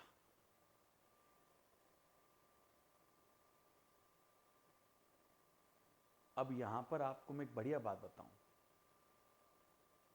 हो सकता है एक लेवल पर हमारा केई दोनों फर्मों का सेम हो भी जाए, कोई फर्क नहीं पड़ता। तो डेब्ट इक्विटी, अरे 50% डेब्ट 50% इक्विटी वाली फर्म का केई और इस वाली का, इधर तो केई पूरा इसी पर है क्योंकि तो अनलीवर्ड फर्म है। तो जैसे लेवरेज आएगा तो वो तो ज्यादा रेट मांगेंगे ना भाई, बट यहां तो सेम मांग रहे हैं। यही इनकी ब्यूटी है, क्वेश्चन करेंगे समझ में आएगा, क्वेश्चन करेंगे तब समझ में आएगा, वरना नहीं आएगा। केई चेंज होना चाहिए था यहां पर, यह मैं कहना चाह रहा हूं, मेरे वर्ड पर जोर दिया, केई चेंज होना चाहिए था। यहां का केई और यहां का केई अलग अलग होना चाहिए, वो ये रहा। अगर केई चेंज नहीं है तो सिचुएशन बदलेगी। देखें, लाओ, investor is holding 15% share in levered company, ये तो हिंट दे दिया। अब एक मजेदार बात बताता हूं, इस केस में अगर मान लो केई सेम है लीवर्ड और अनलीवर्ड का, तो आपको लीवर्ड फर्म से ही बाहर आना पड़ेगा और अनलीवर्ड में जाना पड़ेगा। यहां तो मार्केट वैल्यू भी डिफर नहीं कर रही है, दोनों फर्म की मार्केट वैल्यू सेम है, फिर आप क्या करोगे?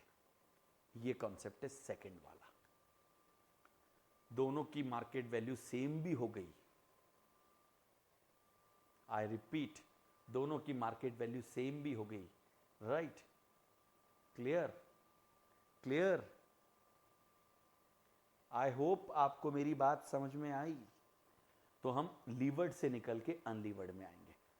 कहता है investor is holding 15% share in levered company, calculate increase in annual earning of investor if he switches from if he switches his holding from levered to unlevered. अब एक बात बोलूं, जब वो लीवर्ड फर्म में था तो इसका 15% और इसका 15% दोनों उसके पास होना चाहिए था ना। तो जरा आप समझना, समझने की कोशिश करना। EBIT कितना है, थोड़ा सा पेशेंस रखेंगे, ज़्यादा देर नहीं लगेगी। ये लेवर्ड फर्म और ये अनलीवर्ड फर्म, दोनों का EBIT कितना है, 30,000। इसमें इंटरेस्ट कितना जाएगा, पहले वाले में ये लीवर्ड फर्म है ना, इसमें इंटरेस्ट जाएगा 1 लाख का 10%, डेट इज 10,000। तो EBIT कितना हो जाएगा, 20,000। इसका EBIT कितना है, 30,000। डायरेक्टली सॉल्व कर रहा हूं, इंफॉर्मेशन आपको मालूम है ही। ठीक है दोस्तों, इसका KE कितना है, लॉजिक समझना। यहां भी 12.5% है और यहां भी 12.5% है।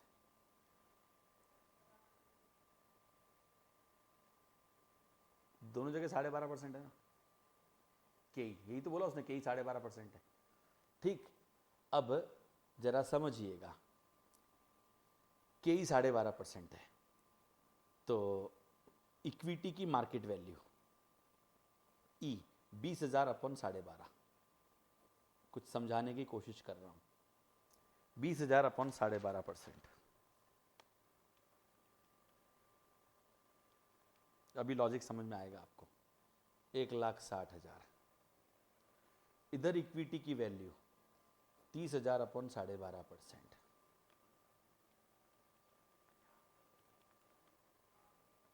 2,40,000। डेप कितने की है, इधर 1 लाख की, इधर डेप क्या है, नील। वैल्यू ऑफ फर्म कितनी है, 260। वैल्यू ऑफ फर्म कितनी है, 240। अरे सर वो तो 2 लाख दे रखी थी। अरे भाई वो कैपिटल एम्प्लॉयड दे रखी थी, मार्केट वैल्यू थोड़ा ना दे रखी थी। That's the point. ये भले ही सेम है बट मार्केट वैल्यू चेंज हो जाएगी भाई।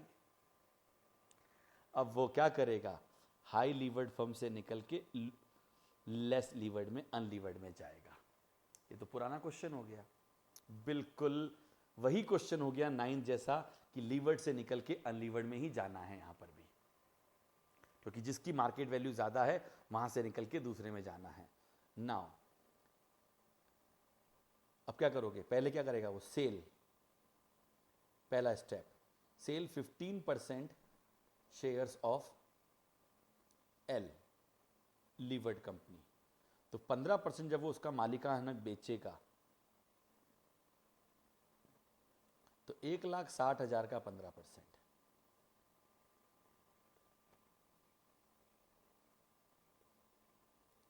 1,60,000 का 15%,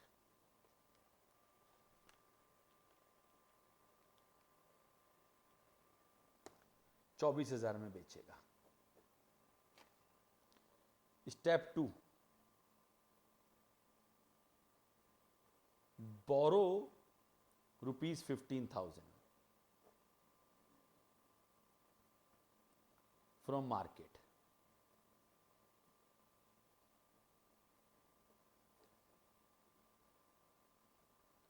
now he is available with 39,000। Third one, दो अल्टरनेट उसके पास। अल्टरनेट 1, इन्वेस्ट ₹39,000 इन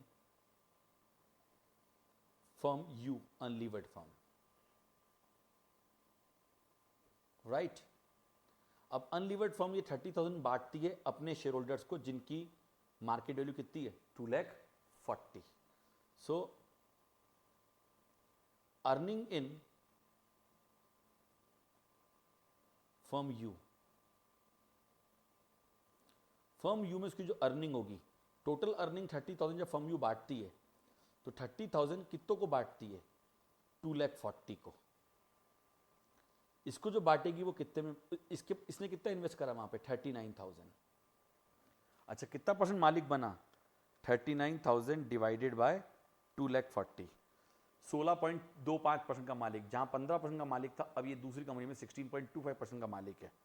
सो इनटू 30,000, तो इसको करीब ₹4875 की अर्निंग हो जाएगी, less interest on borrowed fund. अभी समझ में आ गया होगा आपको, बोरोड फंड का इंटरेस्ट आप लेंगे, that will be interest is available at 10%, sorry fund are available at 10%। कितना बोरो किया था उसने? 15,000। 10% of 15,000 is 1,500। So the net earning in firm U 3375।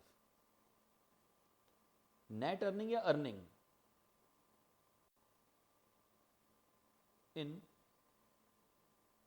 Firm L. L firm में 15% का मालिक था। 15% क्या मिलता होगा? इसका मिलता होगा ना। अरे भाई 30 में से 10,000 का इंटरेस्ट 20,000, 20,000 का 15%, 15% ऑफ 20,000 दैट इज 3,000। 375 आपकी क्या हो गई? उसकी एक्स्ट्रा अर्निंग। अब तो मेरे ख्याल से समझ में आ गया आपको। और अल्टरनेट टू में आप क्या करोगे? आपके पास फंड्स कितने हैं? 39,000। बट अब आप इस कंपनी कितनी? 2,40,000। इन्वेस्ट ₹36,000। ये 36,000 मैंने कैसे निकाला? 15% ऑफ 2,40,000। 2,40,000 इस फर्म की वैल्यू है। कौन सी वाली? अनलीवर्ड फर्म की, जिसमें आपको एंटर करना है। आप उसके 15% मालिक बन जाओ, तो आप 36,000 ही इन्वेस्ट करो। तो 2,40,000 का 15% 36,000 आप इन्वेस्ट करोगे, तो आपकी अर्निंग इन अनलीवर्ड। अब वो कंपनी जब 30,000 रुपए बांटेगी तो उसका 15% आपको मिलेगा। कितना? 4,500, क्योंकि आप 15% के मालिक हो। उस 4,500 में से आप इंटरेस्ट चुका दोगे जो आप ब्याज से पैसा लाए हो। कितना लाए हो? 15,000। 15,000 का 10% 1,500 इंटरेस्ट ऑन डेब्ट। आपके पास अवेलेबल कितने हैं? 3,000 नेट। और उधर भी अर्निंग कितनी हो रही थी आपको? Net earning in M unlevered 3, net earning in L 3,000, but investor is available with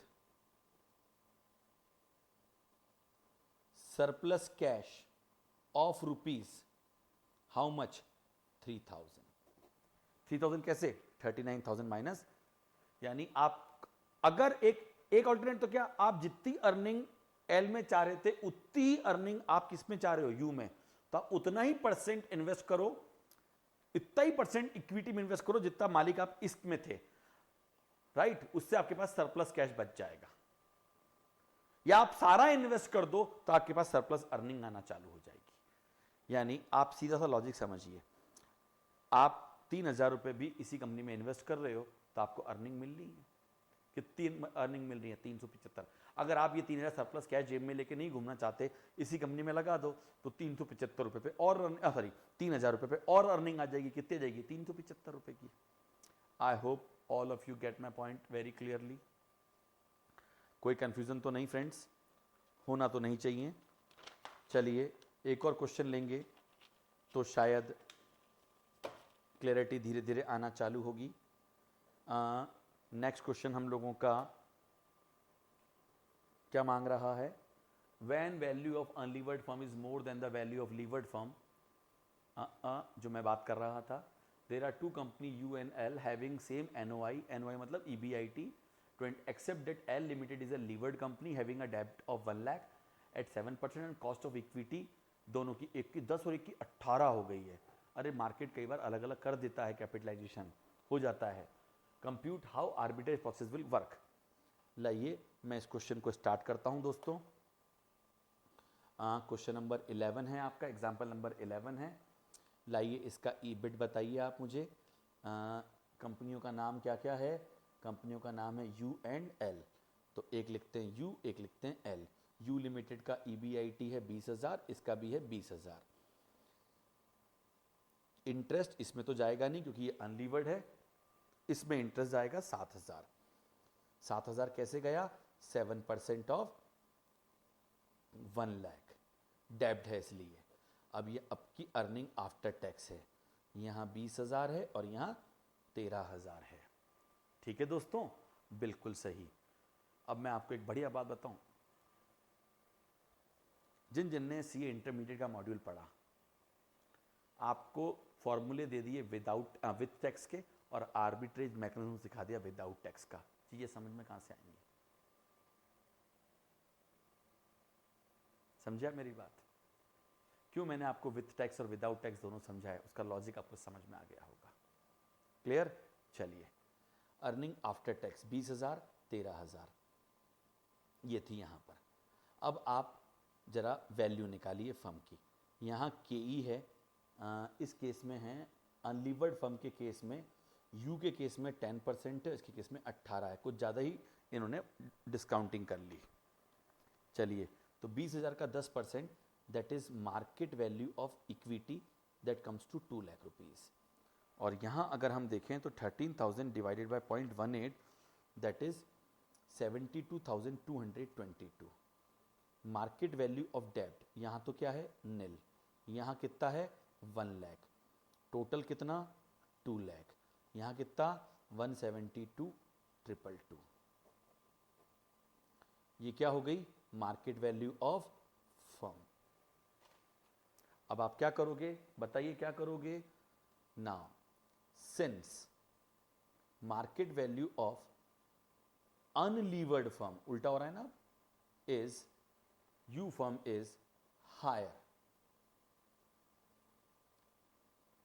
So investor of U firm will sell their equity and enter in L firm to get advantage of arbitrage or to get arbitrage benefit। ठीक, अब यहां पर अपन ये मान लेते हैं, assume investor A hold 10% equity of 10% equity of U Limited। Step 1, sale shares of U Limited। तो 10% of 2 lakh. Luckily ये दोनों सेम है, इसलिए हम इसको ही बोल रहे हैं जिससे कि आगे गड़बड़ नहीं हो। 20,000। अब बोरो करने की जरूरत नहीं है। स्टेप 2, डेब्ट no borrowing, no, NO no. कारण जब इस फर्म से निकले इसका लेवरेज तो है ही नहीं ना। जब इस फर्म से निकले तो इसमें तो लेवरेज है ही नहीं, तो डेब्ट उधार लेने की जरूरत कहां है। Step 3, enter in firm L investing ₹20,000। पहला तरीका वही, लाइक दिस, डेब्ट इक्विटी। अब आप 20,000 रुपए को इन्वेस्ट करो इस रेशियो में, यानी उसकी डेब्ट भी खरीदो, उसकी इक्विटी भी खरीदो। किसकी? लीवर्ड फर्म की। तो आप क्या बोलो, 20,000 डिवाइडेड बाय 1,72,222 इंटू 1 लाख। आप 11,613 रुपए की तो इक्विटी लो इस कंपनी की, और बाकी का, मेरी बात को समझना, ये अल्टरनेट तरीका पहला है, माइनस 8387 की डेप ले लो। ठीक, अल्टरनेट टू में यहां करवाऊंगा।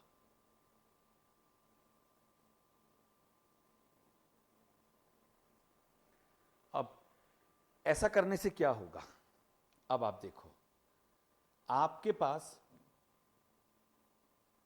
अर्निंग फ्रॉम यू कितनी थी, अगर आप 10% के मालिक थे तो इसको 20,000 रुपए बटते थे, तो 10% ऑफ 20,000 आपको 2,000 मिलते थे।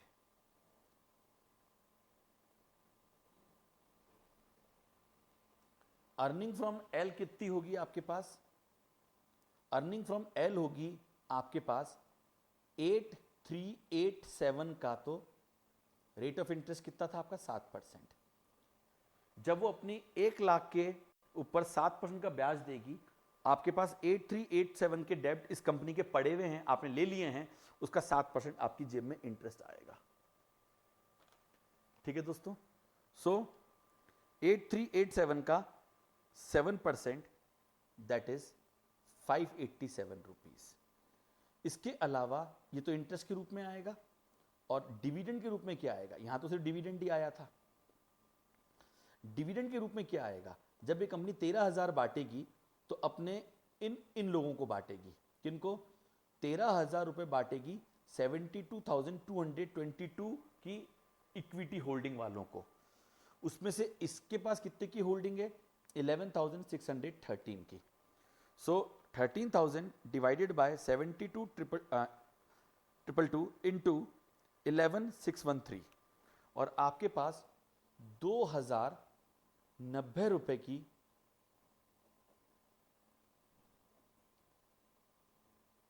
क्या आ जाएगी, इक्विटी अर्निंग आ जाएगी। अब आप देखिए जरा कितना मजा आया आपको, 2,090 रुपए 35 पैसे लगभग प्लस 587, अप्रॉक्स कर दिया मैंने 2677, और यहां पर था 2,000। सो एक्स्ट्रा अर्निंग्स आर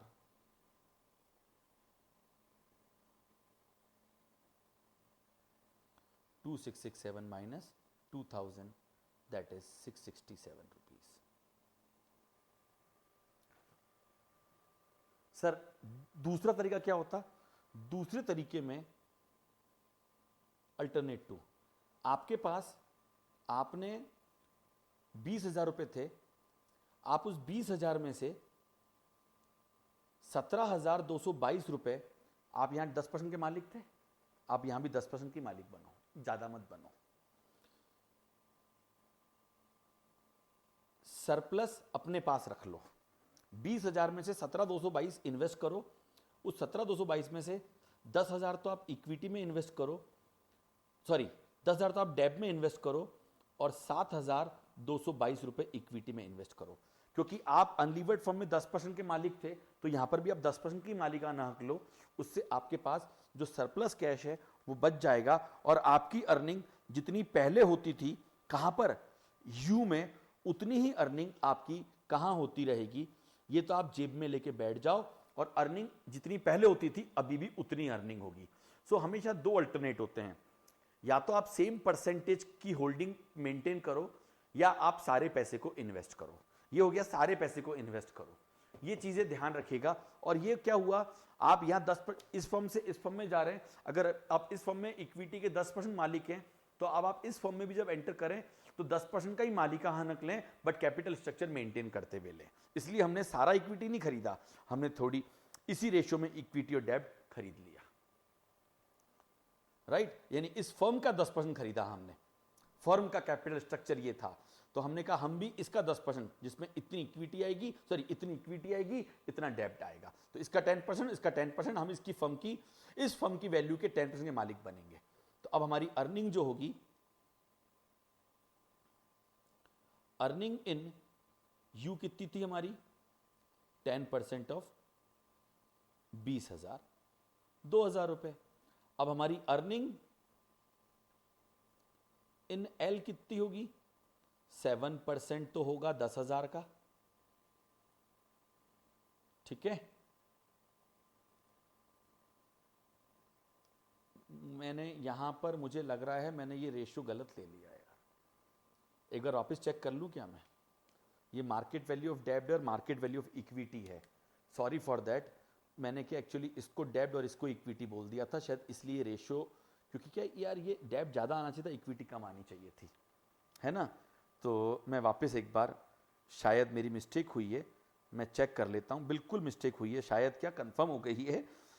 20,000 रुपये, यानी मुझे 20,000 रुपये इन्वेस्ट करने हैं और मैं इस रेशो में इन्वेस्ट करूँगा। तो डिवाइड बाय 172,222 172,222 मल्टीप्लाइड बाय, जब मैंने 7,222 किया ना, तो मैंने गलती से डेब्ट में लिख दिया, मुझे लिखना चाहिए था किसमें, 8387 इक्विटी में और 11,613 डेब्ट में। आंसर पे फर्क अमाउंट पर आ जाएगा, बाकी आंसर फर्क नहीं पड़ा। अब इंटरेस्ट जो मिलेगा वो मिलेगा आपको 11,613 पर, और जो डिविडेंड मिलेगा वो मिलेगा आपको 8387 पर। आप समझ गए मेरे से गलती क्या हो गई थी, मैं फिर रिपीट करता हूँ। मेरे से मिस्टेक ये हो गई थी कि मैं जब ये रेशो बांट रहा था तो मैंने इसको उल्टा लिख दिया था। देखो डेब्ट में जाएगा 11,613 और इक्विटी में जाएगा मेरा 83। ये मिस्टेक मैंने क्या कहा था आपको शुरू में, क्लरिकल एरर हो जाती हैं अगर आप थोड़ा सा भी इधर उधर ध्यान चूकते हैं तो, कोई बात नहीं। बट टाइमली जैसे मैं ये कहा यहाँ करने लगा तो मुझे दिमाग में आया, मैंने कहा यहाँ डेब्ट 10,000 है, इक्विटी इतना है, तो फिर यहाँ ये रेशियो चेंज कैसे हो गया था, इसलिए याद आ गया ये। चलिए, हाँ ये मैंने सही लिखा था 72,222, बट ये अर्निंग मेरी अब अलग हो जाएगी, दोनों अर्निंग मुझे चेंज करनी पड़ेगी, काटें इसको आप। सो 11,613 रुपीज़ का 7% आपका इंटरेस्ट आएगा, 813 रुपये का इंटरेस्ट, और 13,000 रुपये जब इक्विटी शेयर होल्डर को बढ़ते थे और वो टोटल 72,222 के थे, तो हमें जो देंगे वो देंगे 8387 पर, 8387, और हमारे पास आएगा 1,510 रुपये, ले लेते हैं अपन। तो टोटल हमारी कमाई 813 प्लस 1,510 रुपये, लगभग 2323 रुपीज़ की कमाई। तो एक्स्ट्रा अर्निंग जो है 2322, सॉरी 232, हाँ 3 कर दिया मैंने, 2323, तो एक्स्ट्रा अर्निंग जो है वो है 323 रुपीज़ की। आप निकाल के देख लीजिएगा, ये मिस्टेक मेरे से हो गई थी, मैंने करेक्शन कर दिया, यहाँ तो कोई दिक्कत ही नहीं है। 7% ऑफ 10,000 इज 700, एंड ये तो डेब्ट से आया, और इक्विटी से कितना आएगा, इक्विटी से भाई आपने इक्विटी लिए 7,222 की, तो ऑब्वियसली 13,000 रुपये बढ़ते थे 72,222 पर, तो 722 पे यानी 10% मालिक, यानी यहाँ पर आपको 1,300 रुपये, डायरेक्टली 10% कर सकते थे। यार ये इजी लगा सर, आप यही सिखा दो ज़्यादा बेटर है, बट आना सब चाहिए ना, इसलिए सिखाता हूँ। ये भी समझ में आ गया, ये थोड़ी कैलकुलेशन ज़्यादा होती है, बांटना पड़ता है। यहाँ तो क्या भैया, यहाँ 10% के मालिक हो तो यहाँ भी फर्म का 10% का मालिक बनना है, कैपिटल स्ट्रक्चर मेंटेन करना है। सो आई होप आपको 11th क्वेश्चन भी समझ में आया है मेरे दोस्तों। लाइए अब जरा 12th क्वेश्चन और लेते हैं।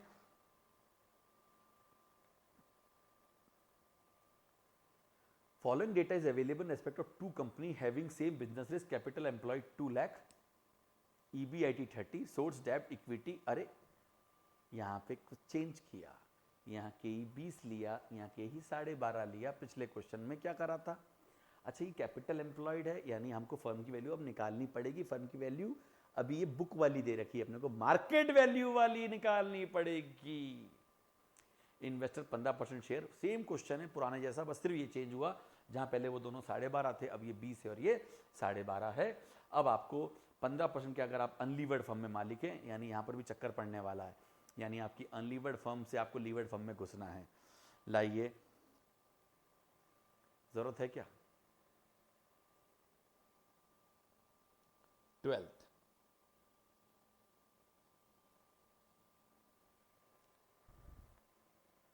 12th होम एक्सरसाइज शैलाए 3 क्वेश्चन करा दिए ना। अब मैं कुछ नया करना चाह रहा हूं, इसलिए मैंने इसको होम एक्सरसाइज में लिया। मैं कुछ नया सिखा दूं ना यार आपको, जब समझ में आ गया है, मेरे ख्याल से अब तक समझ में आ गया है, बट अब जो अच्छी चीज सिखाने जा रहा हूं, example,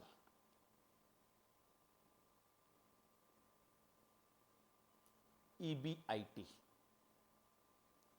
firm A, firm B, company A, company B, EBIT 30,000,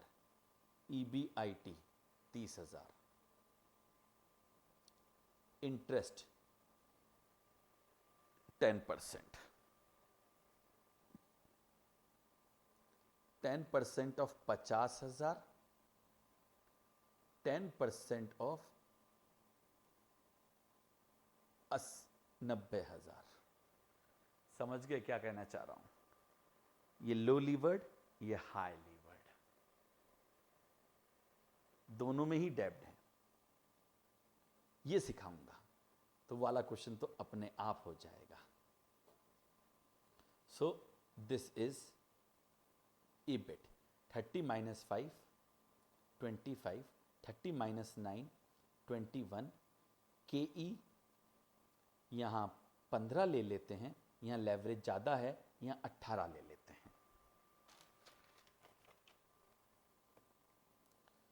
market value of equity EBIT upon KE NI 25,000 divided by 0.15, that is 1,66,667, and this is 21,000 divided by 0.18, that is 1,16,667.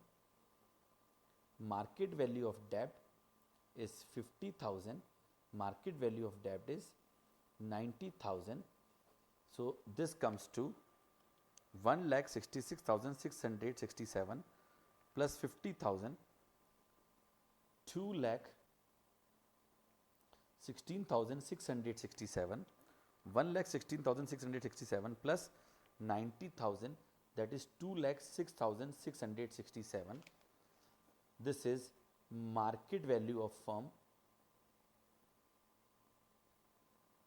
जो लो लीवर्ड है उसकी वैल्यू ज्यादा है और जो high levered है उसकी value कम है. तो आप क्या करोगे, इसका एक और एग्जांपल आप बना सकोगे ना, जिसमें एक काम करना, इसकी रेट थोड़ी 15 ही रख लेना तो ये वैल्यू ज़्यादा आ जाएगी. इसकी रेट 15 ही रखोगे तो 21,000 डिवाइडेड बाय 0.15, ये 1,40,000 आएगा, 90 आ जाएगा, ये 2,30 आ जाएगा. वो क्वेश्चन आप खुद बना के करिएगा, मैं दे दूंगा आपको, चलो भी वो आपको करने के लिए. अब आप देखिए क्या करोगे आप आर्बिट्रेज प्रोसेस के अंदर. इन्वेस्टर ऑफ फर्म ए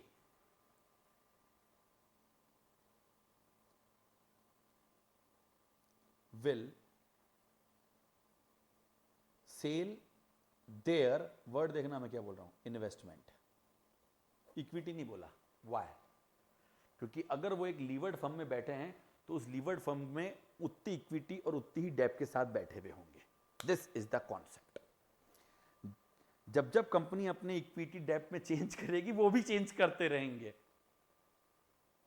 आज इस कंपनी का डेब्ट और इक्विटी का मिक्सचर ये है तो आप भी अपना डेब्ट इक्विटी का मिक्सचर यही रखोगे. That is investors and managers are rational. Perfect market. Investor of firm A will sell their investment. Now अगर वो 10% के मालिक हैं, सपोज 10%, तो वो इसके मालिक हैं 10% के, फर्म के. सो डेब्ट की सेल वैल्यू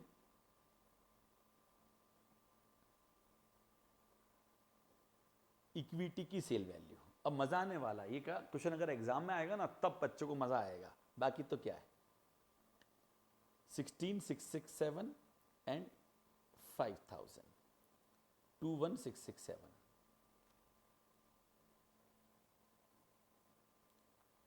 बोरो डेब्ट. अब मैं यहां एडिशनल डेब्ट बोल रहा हूं. टू मेंटेन बोरो डेब्ट, to maintain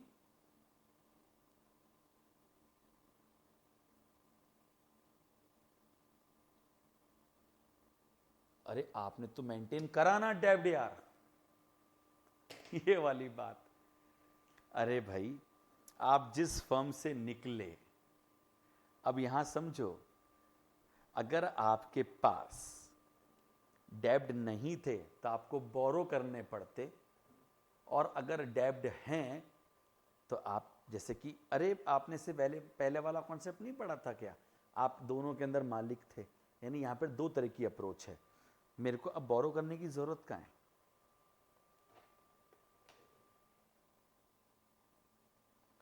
to maintain the leverage of A?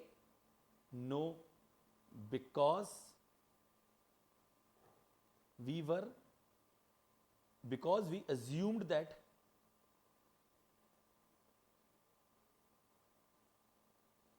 leverage was maintained. घबराइए मत, अगले केस में बोलूंगा कि लेवरेज मेंटेन नहीं है तो आप लेवरेज मेंटेन करते बाहर निकलेंगे. अभी तो मैं कह रहा हूं लेवरेज मेंटेन है. नाउ थर्ड, मैं फिर कह रहा हूं अगर आप सिर्फ ये बेचते तो 5,000 बोरो कर लेना, बस एक ही बात है. Now invest in firm B. अब कौन सा वाला अल्टरनेट बताऊं, आसान वाला बताऊं? हाँ आसान वाला बताते हैं. कितना? ₹20,667. Keeping surplus ₹1,000 aside. 1,000 सरप्लस रख लिया और 20,000 नाउ अर्निंग्स. ये अल्टरनेट अलग है, ये अल्टरनेट अलग करवाऊंगा. अर्निंग जब आप ए में थे, अर्निंग जब आप बी में थे. Interest, dividend. आपको जो आपने ये 20,607 लगाए, सॉरी 2667, उसमें 11,667 तो आपने लगाया इक्विटी में और 9,000 लगाए डेब्ट में. इन्वेस्ट फर्म बी, ये वाला आसान अल्टरनेट होता है इसलिए पहले शो कर दिया. और 1,000 सरप्लस जेब में रख के बैठ गए. अर्निंग बराबर आएगी, कंपेयर करवा देता हूं. इंटरेस्ट, पहले इंटरेस्ट कितना आता था आपका? देखो यहां पर फिर मिस्टेक कर देते, ये इक्विटी है और ये डेब्ट है. वो हमेशा के पहले डेब्ट इक्विटी लिखते ना, ये इक्विटी है और ये डेब्ट है. ये मिस्टेक हो जाती है लिखने में, इक्विटी डेब्ट. तो आपको डेब्ट पे तो इंटरेस्ट आएगा, तो 5,000 का 10% 500. डिविडेंड आएगा 1667, 2167. यहां पर 9,000 का कितना आएगा? 900. और ये आएगा आपका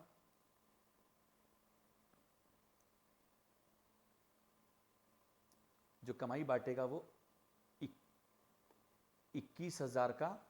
मैं फिर रिपीट करूंगा, यहां पर इंटरेस्ट आएगा 500 रुपए और इबिट आएगा 2,500 रुपए. 3,000 रुपए मिलेंगे. बताओ कैसे मिलेंगे? अरे भाई 30,000 का 10% मिलेगा ना यार. 5,000 का 10% 500 मिलेगा और 25,000 का 10% 2,500 मिलेगा. फिर वो गलती कर देते, चलो कोई बात नहीं. अब यहां पर 9,000 का 10% 900 मिलेगा और 21,000 का 10% 2,100 मिलेगा, यानी 3,000 मिलेगा. यानी आपकी अर्निंग बराबर है, आपके पास सरप्लस कैश हो गया. Thank you.